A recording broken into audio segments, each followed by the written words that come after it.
ধর্মীয় উৎসব বড় উৎসব দুর্গাপুজো সেটা যাতে কোনোভাবে হ্যাম্পার না হয়, কারণ বিএলও বা বিএলএ 2 যারা পলিটিক্যাল পার্টি থাকবে, বিএলও যারা সরকারি, তাদেরও বাড়িতে ধর্মাচরণ, পুষ্পাঞ্জলি, হিন্দু শাস্ত্র মতে যা যা করার আনন্দ এগুলো আছে, এগুলো মাথায় রেখে করা।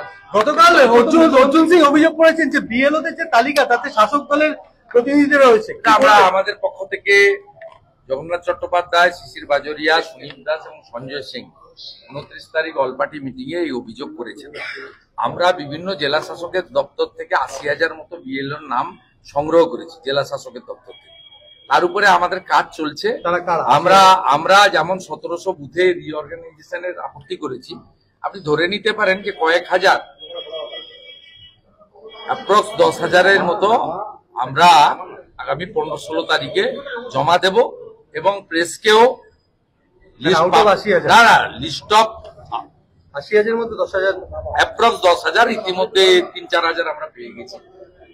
7-8 হাজারের আটকে যেতে পারে, 12,000 হতে পারে। আমরা আশা করছি এইরকম একটা সংখ্যা আসতে পারে এবং আমরা সেই তালিকা, অবজেকশনের তালিকাটা আপনাদেরকে প্রকাশ করে দেব। ইলেকশন কমিশন কিন্তু আমাদের অবজেকশনের জন্য ওয়েট করেনি, এমনি যে অবজেকশন পাচ্ছে চেঞ্জ করে দিচ্ছে। আসানসোলে আপনাদের মিডিয়ার মাধ্যমে যে এসেছিল তৃণমূলের প্রার্থী, কাউন্সিলর পদপ্রার্থী, তাকে কিন্তু 24 ঘন্টার মধ্যে ইলেকশন কমিশন ডিএম বাধ্য হয়েছে চেঞ্জ করতে। ইলেকশন কমিশনেরও এবারে সক্রিয়তাটা, নজরদারিটা আপ টু দি মার্ক না হলেও কিছুটা স্যাটিসফ্যাক্টরি বলা যায়। বালি পাচার চক্রের দুর্নীতির জাল রাজ্যে আর কতদূর পর্যন্ত বিস্তৃত বলে ভাইপো সৌরভ রায়, লুট, হাউসগ্রামের লালন শেখ, পাণ্ডবেশ্বরে গৌতম দেবনাথ, শিউরির জাকির, এ নয়। এক্ষেত্রে পুলিশ প্রশাসনের ভূমিকা নিয়ে কি বলবে? পুলিশ প্রশাসনের ভূমিকা নিয়ে কি বলবে?